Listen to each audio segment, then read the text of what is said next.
Well, I think the biggest threat facing financial services is not the one most people think of. Most people often talk about the theft of data. I actually think the bigger threat is what if someone went in and changed some of the data. So for example, let's say there's a global bank or a regional bank that has tens of thousands of customers. What if someone went in and changed just a few of the account balances? Well, that would mean all trust would be lost because you would know which accounts had been changed and which weren't. And that could lead to greater distrust in the entire global banking system.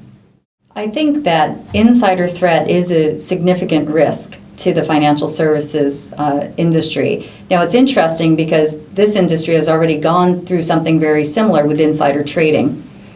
And so they know what the risks are that are associated with it, and it's a very difficult problem to solve. In the case of the insider threat, what we at DarkTrace believe is the way to address this is to actually learn the behavior of what's normal for employees who work within that financial institution. So our enterprise immune system approach would learn normal behavior for every employee, for every user, for every device on the network. And then when something out of the ordinary happens, it will detect it and it will say whether an insider threat is possibly going on at this time.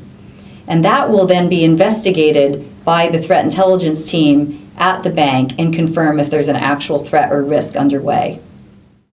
So the big advantage of using unsupervised machine learning in a financial institution is because the amount of data, the amount of employees, the size of these global networks are way too much for humans to try to catch these types of attacks or threats. So the machine learning will learn all aspects of everything going on inside the network, and then it will detect it. And that's where humans will come in and actually investigate the nature of the threat and whether that threat is contextually relevant or important to that bank. Machine learning is a great complement to the idea of predefining known good or known bad behaviours in your environment. And regulation very much is defining in advance what is expected and the minimum levels of protections and how people should investigate problems. But it's not very good at keeping up with the speed of the threat as adversaries continue to modernize the way that they either attack systems or they trick users and employees into installing malware or accidentally giving away data that they don't intend to.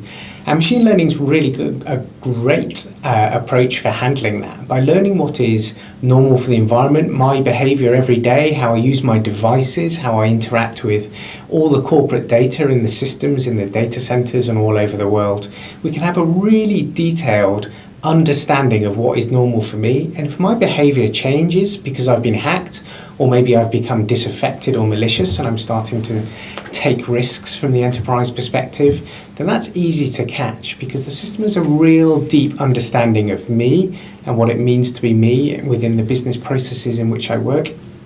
And statistically, changes to those behaviors, those activities and those models are very interesting, and we can bubble those up to an analyst or an investigator to have a look at and decide whether it's worthy of further action.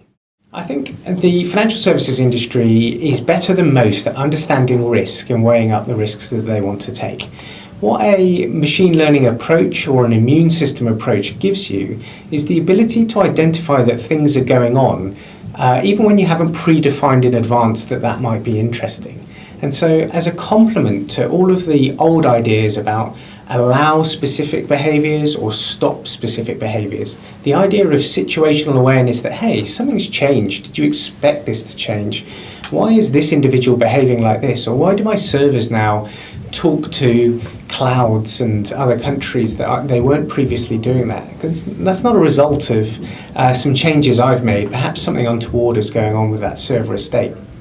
So the idea of awareness and giving the decision makers the ability to look inside why things are changing or why things are unusual, I think that resonates very clearly in the financial services industry, and it's a great way of dealing with the modern complexity of the financial industry and the rate at which businesses are restructuring or acquiring other businesses or changing the services that they offer to customers.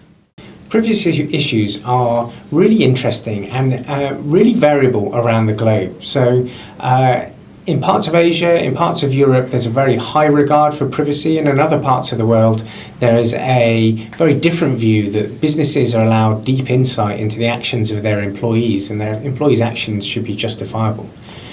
One of the ways in which allowing machine learning and mathematics to make decisions on raw data on your behalf means that only true anomalies and things of potential concern are actually bubbled up to staff, investigators and security teams to be having a look at. This is really positive from a privacy aspect. So rather than using human beings to look through the individual behaviour of a given person and everything that they're doing, instead we can use the system as a safety net to bring to the attention likely actions or behaviours that are of concern, and only then, when there's a justifiable reason for potentially invading in a lightweight way the privacy of someone in the enterprise environment, that you actually do so going forwards. And there's quite a lot of techniques that can be used to either enable or restrict the amount of information that a security professional or a HR investigator is actually allowed to look at. And we would expect any modern company to be able to offer a range of approaches that are suitable to, one, both local legislation, but two, just the cultural focus of the company and the degree to which they want to embrace some of these aspects or to avoid them, and make sure that there's only a limited ability for even privileged users to invade the privacy of other employees.